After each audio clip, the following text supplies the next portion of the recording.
Alô, maninhos queridos, tem o Raposo de volta. E para começar a nossa série de, assim, não seria série, mas alguns vídeos ali sobre DevOps e infra, né, que a gente estava já planejando em fazer aqui para a Floresta. E hoje eu vou fazer uma coisa um pouco diferente. A gente vai começar a fazer a nossa instalação de Kubernetes, né, no nosso servidor. E aí eu vou mostrar um pouquinho de como eu utilizo vibe coding, né, e IA no meu dia a dia aqui para ajudar em coisas que para mim são um pouco mais, assim, não são complexas, mas são coisas que vão demorar mais um tempo para poder a gente pesquisar e fazer. Bom, para começar, como que a gente vai operar aqui no nosso cluster, no nosso servidor e no Kubernetes, a instalação do Kubernetes, como a gente está pretendendo fazer na série de vídeos. A primeira coisa que eu fiz foram criar os servidores no nosso servidor que está ali atrás no rack, e eu fiz uma configuração básica. O que seria a configuração básica? Atualizar o Ubuntu, né? A gente está usando a versão 24.04 LTS, o Ubuntu Server, obviamente. Eu atualizei o Ubuntu, né? Configurei para que o meu usuário, né, o usuário Mister Foxo, que é o usuário padrão que eu uso em todas as VMs, obviamente, né? É o seu Raposo que vai operar as VMs, nada mais justo que criar um usuário para ele, né? Então eu criei o usuário Mister Foxo, eu coloquei uma permissão de que qualquer ação de sudo com esse usuário não peça a senha, né? E também eu configurei um certificado, né? Qual que é a ideia aqui? A ideia é que a gente vai criar uma configuração ali já pensando totalmente em DevOps e infra as a code, mesmo que seja um premise, no sentido que a gente vai criar scripts para poder fazer a instalação e configuração de todos os nós do Kubernetes. E é por isso que esses nós eles têm a configuração do SSH por uma chave certificada, uma chave criptografada, porque aí essa chave ela já fica aqui configurada dentro do repositório no GitHub, né, para o GitHub Actions, e aí a gente não precisa de se preocupar com o usuário com senha, né, para acessar via SSH. E como que a gente vai fazer isso? A gente vai usar o CI/CD inteiramente para poder executar scripts SSH? Não. Nós vamos usar este cara que é o Ansible. O Ansible é basicamente a nossa uma ideia do que a gente tem de IAC, mas para o preço. Qual que é a ideia dele? Eu vou criar scripts, né? YAML, stacks YAML, mas essas stacks YAML elas convertem em execuções no shell. E aí, o que ele faz por detrás? Eu passo a lista dos hosts e ele faz a conexão SSH e executa no shell de cada um, tá? Para poder instalar é tranquilo, tá? Eu não instalei aqui, a gente vai fazer uma pausa no vídeo para poder instalar. Mas se a gente clicar aqui no Get Started, por exemplo, é basicamente a ideia de usar um pip install. A gente pode olhar aqui, ele tem uma documentação mais extensa como que a gente faz, né? E aí a ideia é que a gente vai configurar todas as máquinas com pip. Na verdade, o legal é que a gente só precisa do Ansible no host, né? Tá executando o código. Por quê? Porque ele vai ler o YAML, vai converter isso em código shell, fazer a conexão SSH e executar no host. E ele pode executar em várias máquinas ao mesmo tempo, né? E aí, continuando, a gente tem um repositório do GitHub, que é aquele que eu até criei a chave lá, que ele chama Integration On-Prem. Esse repositório ele está no nosso repositório da Floresta Encantada, acesso exclusivo para os colaboradores. né? E eventualmente para os membros da mentoria. Provavelmente esse vídeo vai estar liberado para o tier menor de liberação de conteúdo, mas para quem tem acesso ali total à mentoria, também vai ter essa possibilidade de fazer interação com o nosso GitHub, né?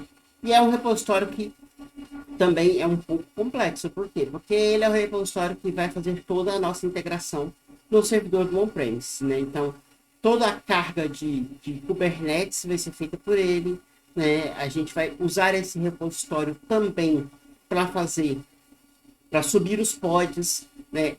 Execução automática dos pods e configuração dos serviços. Então, é um repositório geral para nossa integração do on-premise. Nós temos um outro repositório que vai lidar apenas com a AWS, né? Então, é um repositório que eu criei agora e não tem nada. E aí, a nossa ideia é o quê?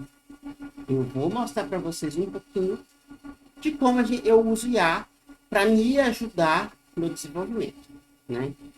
E aí, por que eu falo me ajudar? Porque vocês conhecem um raposo que gosta muito de fazer as coisas pausão, né? Eu coloco minhas patinhas no teclado e vou digitando e vou fazendo as coisas, né? Então, tem algumas coisas que acabam cansando, a gente sabe, por exemplo, documentações do que a gente está fazendo, né? Documentações, alguns códigos, principalmente, por exemplo, scripts do Ansible, vocês vão ver que são scripts um pouco diferenciados. Então, é legal a gente utilizar IA, pelo menos para mostrar como que é o meu workflow utilizando a IA.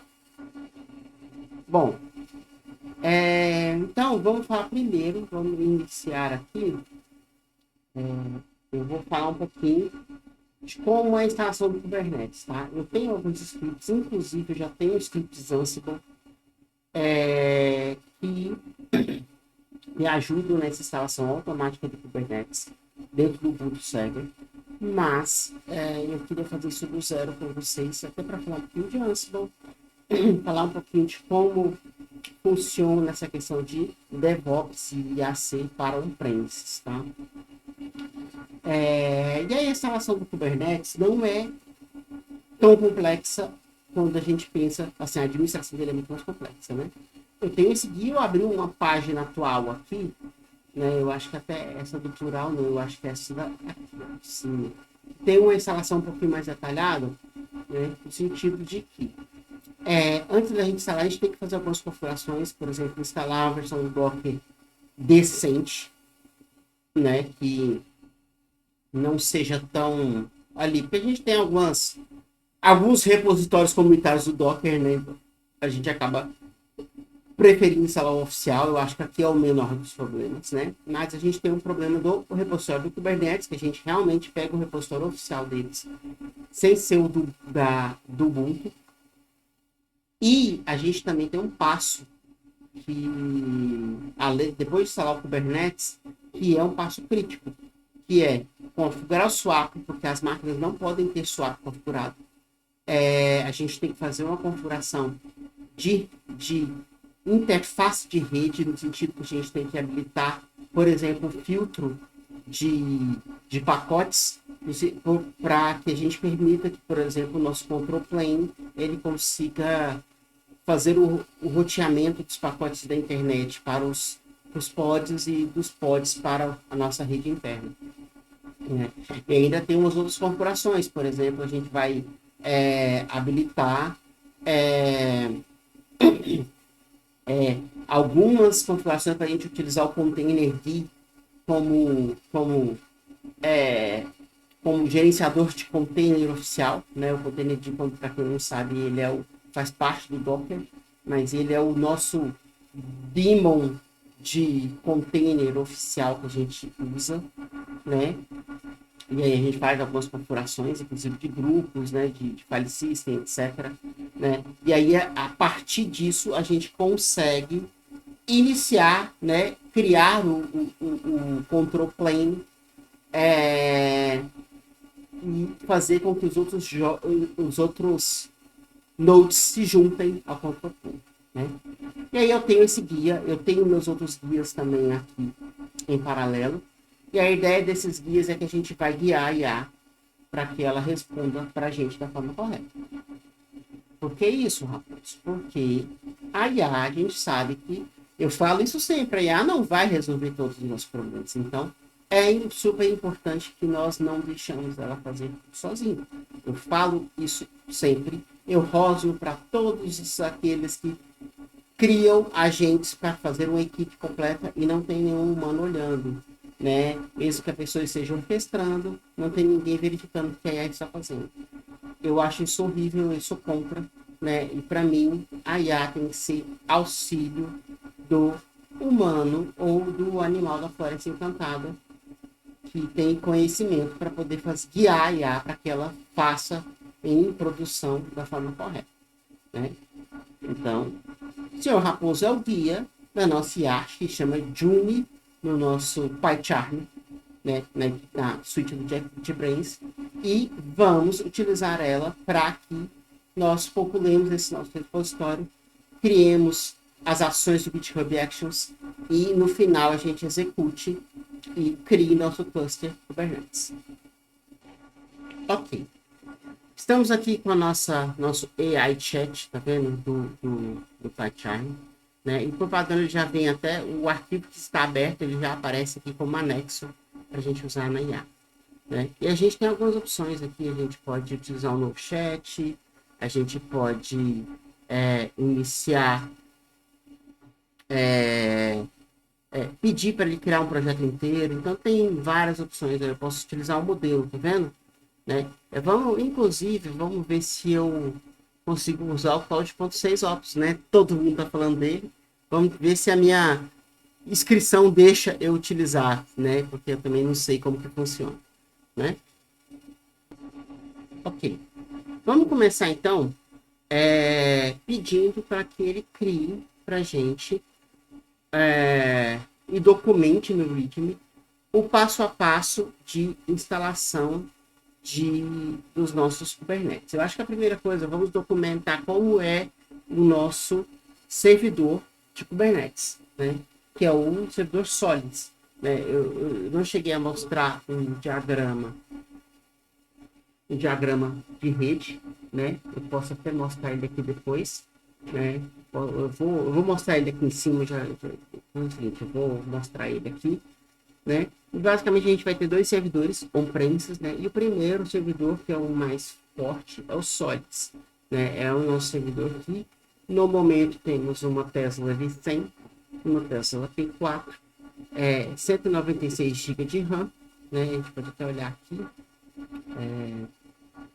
Ele tem 196 GB de RAM, dois Xeons S5 2698V3, né, 2.3 GHz, o turbo boost dele é de 3.1 e cada um tem 32 cores, ou seja, nós temos 64 cores no total para que sejam criados eles. Como que é a nossa divisão? Nós temos 3 servidores para o nosso control plane, cada um com 8 GB de RAM e 4 vCPUs alocadas para eles no máximo. Nós teremos 2 nodes que eu chamo de small, com 16 GB de RAM e 8 vCPUs. 2 nodes que eu chamo de big, com 32 de RAM e 16 vCPUs. E os nodes especiais, que é o GPU small, que eles têm de diferença, que eles têm alocado a nossa NVIDIA Tesla P4, né? Que tem apenas 8 GB de VRAM. E temos a GPU Big, que tem a nossa Tesla V100 aqui por volta, que tem 16 GB de RAM. Então essa é a nossa distribuição. A outra VM que nós temos aqui é a GitHub Runner, que é o que vai rodar o nosso runner do GitHub Actions, que está aqui. A gente tem um runner Floresta On-Prem, que ele executa diretamente na nossa root. Certo? Então, a primeira coisa que eu vou fazer, eu vou voltar para o repositório e pro código, né? E aí, o que eu vou fazer? Eu vou pedir para a IA criar a documentação.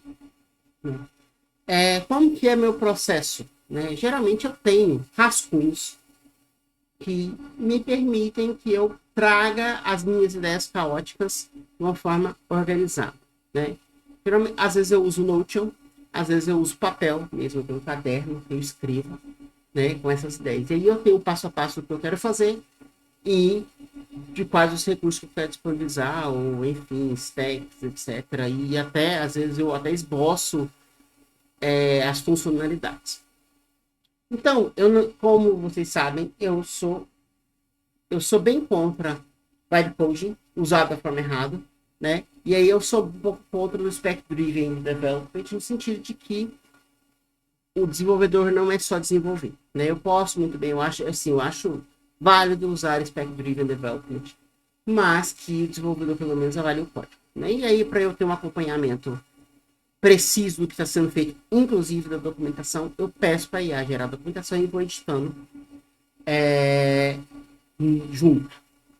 Mas para começar, na suíte JetBrains, a gente tem dois pontos aqui que a gente pode utilizar IA, tá? Foi até um motivo de erro que eu tive aqui, mas eu tenho o AI Chat, tá?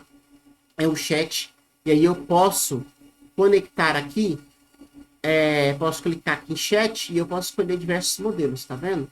Pelo que eu testei, eu até tinha colocado 4.6 óculos aí, aparentemente a minha assinatura que tem todo o software, eu tenho uma quantidade de tokens ali que me permite utilizar esses modelos, tá? Eu posso mudar aqui também para alguns agentes, né? Por exemplo, o Code Agent, que é basicamente o que a gente tem no Code, o Codex e essa Juni by JetBrains. Essa Juni eu tenho no meu plano, então geralmente é que eu utilizo para fazer as minhas coisas, né? Mas aí, na suíte JetBrains já tem ela integrada aqui, ó, Juni. Neste lado aqui, tudo que é feito aqui são alterações que vão para o seu código. Então, é basicamente onde a gente trabalha com vibe coding dentro do suíte do JetBrains, né? E aí, para começar, como que a gente vai fazer, tá? O meu workflow, geralmente, se baseia em não escrever a documentação primeiro, no sentido de que eu vá entregar a especificação eu mesmo escrevendo, né?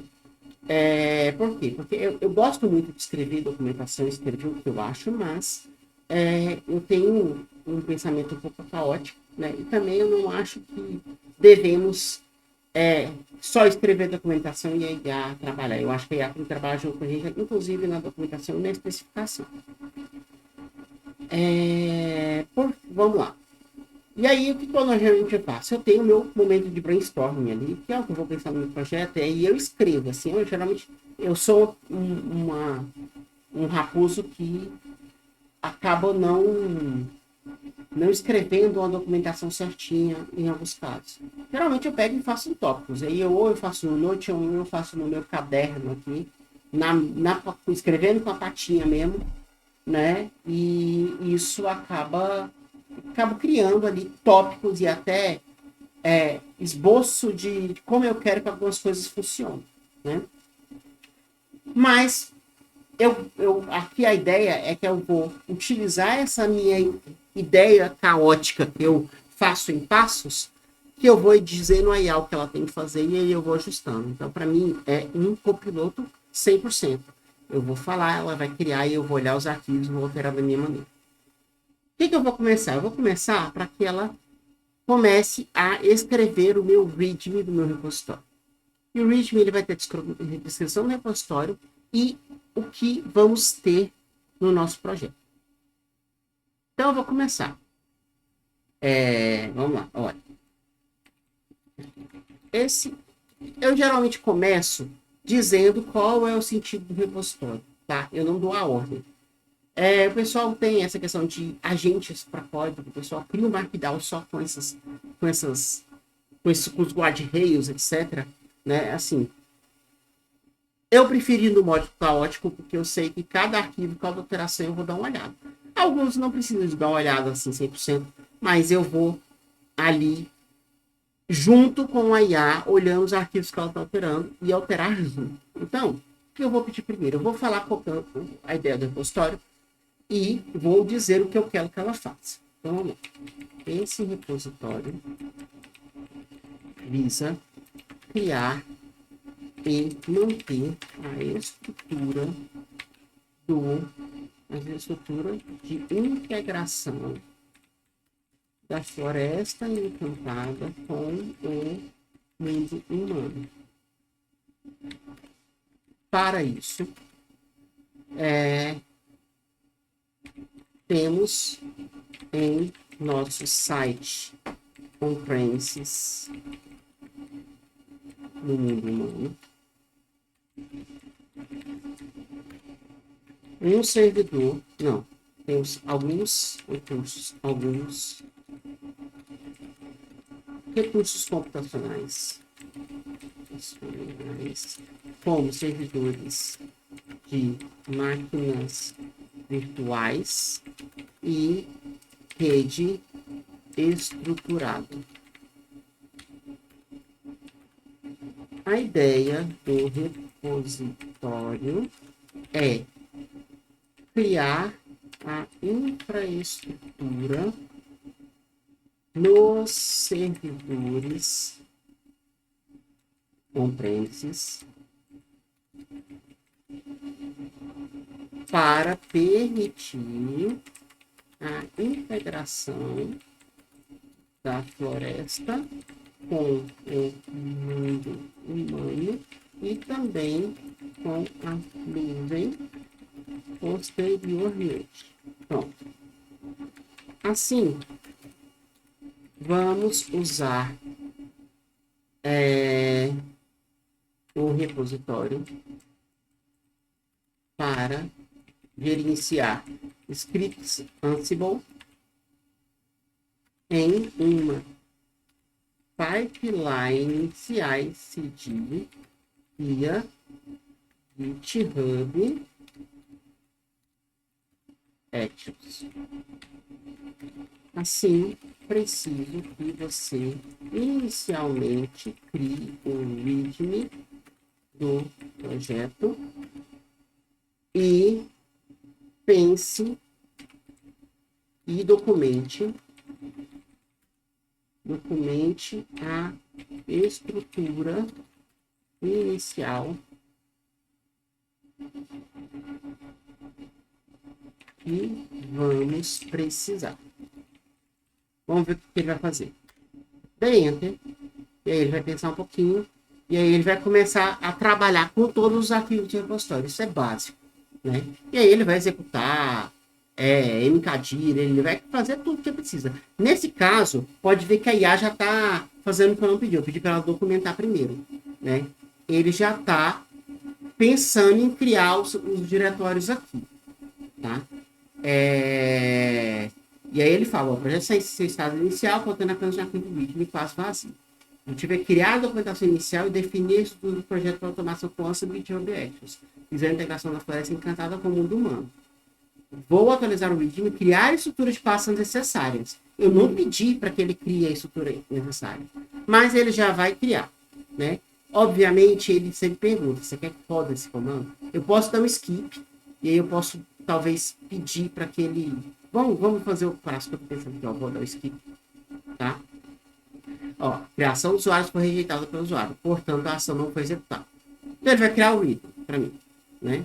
Então, aqui, né? Ele criou o README, e aí vamos ver o que ele criou no README. Aí pode ver que ele já manda para o meu projeto. Isso é lindo. Não tem que ficar lendo no chat nem nada. Ele manda para o meu projeto. E ó, ele colocou aqui um texto, né? O objetivo, criou uma estrutura padrão, ó. .GitHub Workflows e a estrutura do Ansible, né? Requisitos Ansible Python 3, SSH Access para o servidor on-premise, né? E aí ele colocou como contribuir aqui. Qual é o passo que ele fala aqui? Olha, o arquivo foi autorizado. Com introdução detalhada sobre a integração entre a floresta e o mundo humano, inclui objetivos, estruturas, projetos, requisitos e orientações para a contemplação. E aí ele me dá de novo, olha, quer rodar esse comando aqui para criar a estrutura? Agora eu me sinto confortável. Eu já vi que ele documentou e criou, ele vai criar essas pastas aqui. Então eu vou dar um run command. E aí ele vai criar a estrutura para mim.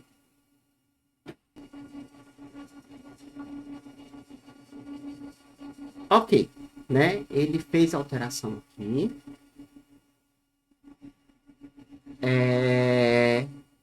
E aí ele me falou, o que eu alterei foi isso daqui. Eu criei a estrutura e criei a documentação iniciada, né?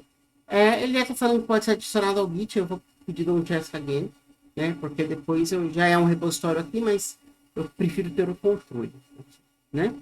E aí, ok, ele já criou aqui o ponto GitHub, ele criou um YAML básico, que não tem nada, né?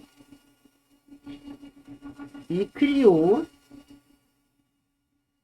o início do Ansible, né? E aí o Ansible, geralmente eu tenho algumas estruturas padrões, que é o playbooks, que é justamente o arquivo que eu vou executar, que vai rodar as tasks que eu quero, né? E um arquivo de hosts, que eu falo quais são o endereço de cada host, etc. Né? Então vamos lá. Né? Ele criou, ele deu esses nomes aqui, eu não sei porque ele deu esse nome de site. Tudo bem, né? E aí vamos continuar pedindo para ele compor nosso projeto, né? E alterando o ritmo nesse passo a passo, né? Então vamos falar o seguinte. Primeira coisa que eu vou falar é o seguinte, tá?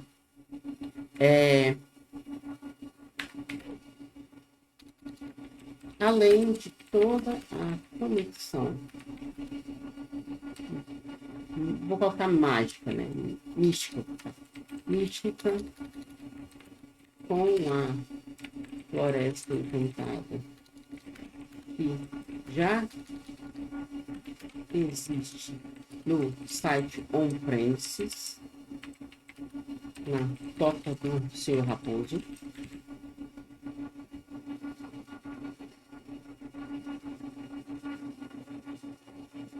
Na toca do Senhor Raposo.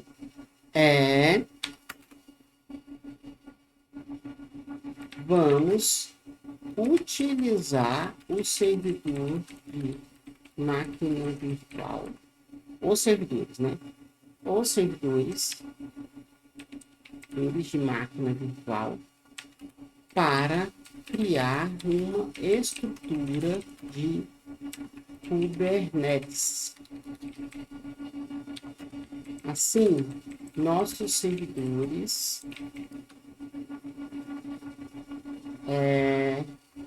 serão responsáveis apenas por manter o KEs. Assim, crie a seguinte documentação. Documentação para o nosso primeiro servidor chamado Solis. E vamos primeiro para o servidor. Tá. Servidor Proxmox com 2 Vion é 5. Deixa eu ver aqui de novo. É 5.26.98. É 5.26.98 V3 e 196 GB de RAM.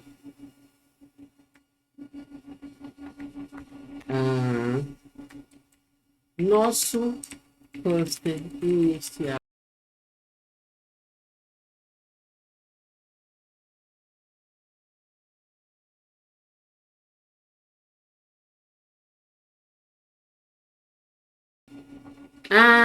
mandei sem querer. Então, peraí. Tá, eu mandei aqui só falando do primeiro node aqui, tá? E depois a gente inclui o GPU-Big com a tela V100, tá? Então vamos ver o que ele está querendo fazer aqui. Ele vai criar um diretório chamado docs para colocar a infraestrutura detalhada. Vai atualizar o README para incluir essa seção e verificar as mudanças. Então, a primeira coisa aqui, né? Ele vai falar para criar o documento, né? E vai colocar a informação do servidor. né? Tudo que ele vai lá, ele está falando o que ele vai fazer. Vamos rodar o comando.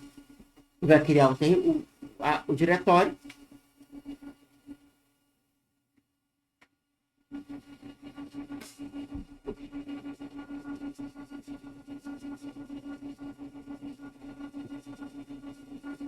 E aí, se a gente for olhar aqui no nosso vídeo, vamos ver o que tem.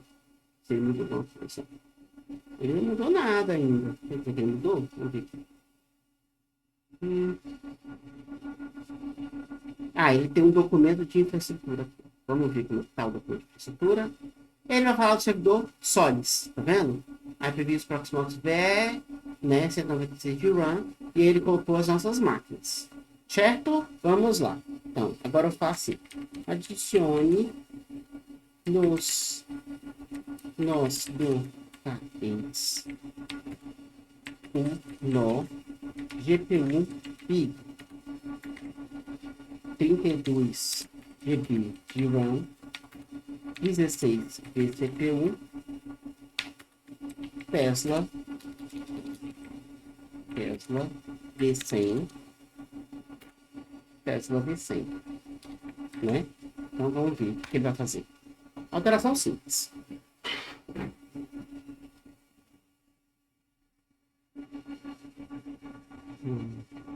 Vamos lá, já colocou um GPU Big e executou certinho, beleza. Agora, o que a gente vai pedir? Já começar a fazer ele trabalhar pela gente. Aí é onde que eu acho o ganho, né? Por exemplo, agora a gente vai falar para ele começar a olhar para os Ansibles. Só que antes disso, vamos dizer para eles como que é a nossa estrutura de DNS no on-premise. Isso a gente já existe, tá? Nós, da Floresta, nós temos o domínio florestaencantada.ia.br. É um domínio válido, é um domínio registrado no nome do Sr. Raposo, né? Que funciona para a Floresta Encantada. E esse domínio, eu uso também um certificado válido, né, utilizando o Let's Encrypt, né, que é fantástico para a gente criar certificados para domínios válidos. E é um certificado para o nosso domínio interno. Então, é um domínio que começa com INT. Né? INT.florestaencantada, pronto, ia.br. Se eu te mostrar aqui, ó, é o endereço que eu acesso o Solis, tá vendo? solis.int.florestaencantada.ia.br. E aí, eu tenho um certificado válido para esse domínio, né? Eu faço algumas... Depois eu vou fazer um vídeo sobre isso, quando eu falar de nuvem, que é justamente algumas jeitinhos que a gente pode utilizar, por exemplo, o Route 53 lá no AWS, né? E validar o certificado para o nosso domínio interno. E isso vai ajudar muito, principalmente, por exemplo, se a gente for fazer uma VPN site do site com a AWS, ela conseguir olhar o nosso domínio, por exemplo. Então, tem muita coisa para a gente conseguir brincar. Né? Então, o que eu vou fazer? Vou passar essa lista para eles. Vou passar essa lista para a IA, para que ela possa já compor a nossa documentação com os valores de DNS. Obviamente, eu não vou passar IP, né, porque eu não preciso, eu só preciso passar qual é o endereço dos servidores, né? E aí ela vai compor essa lista e já vai ficar preparada para criar os arquivos do Ansible. Então vamos lá. Eu vou pedir para o povo falar o seguinte, olha. A seguir, temos a lista de endereços DNS para cada nó do país. Eu vou colocar do jeito que eu coloquei. Eu vou colocar aqui, né? Control plane. Eu vou colocar espaço. Node CTL1 floresta encantada.ia.br. Node CTL2 20 floresta encantada.ia.br. Node CTL3. Oxe, eu tô colocando só isso. Node CTL. Node CTL2. Node Presta.init.presta.entrada.ia.br. Eu vou pôr aqui.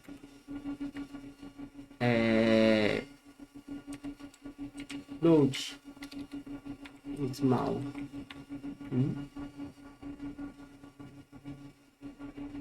Vamos fazer o seguinte, a IA é mais esperta do que isso, né? Eu vou fazer o seguinte, olha. Vou colocar aqui em cima. Né? Todos os servidores na rede da Toca do Raposo,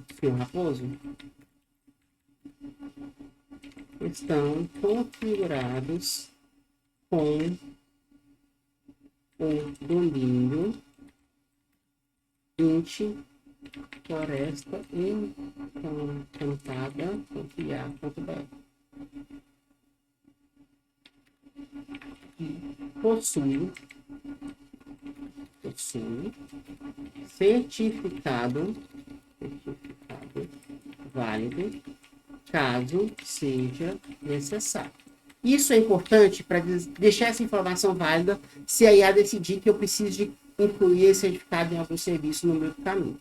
E aí ela já vai gerar o código livre de acordo que eu vou estar mantendo o contexto. E aí que eu vou lá. Seguir, temos a lista de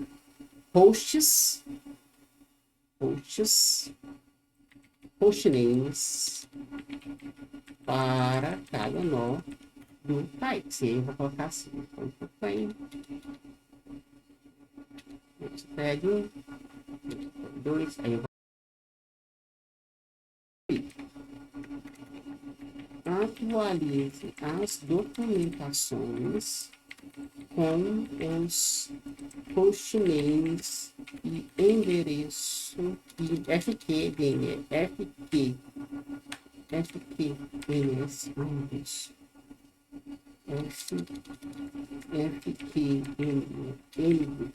os hostnames e FQNs de cada um. Vamos lá.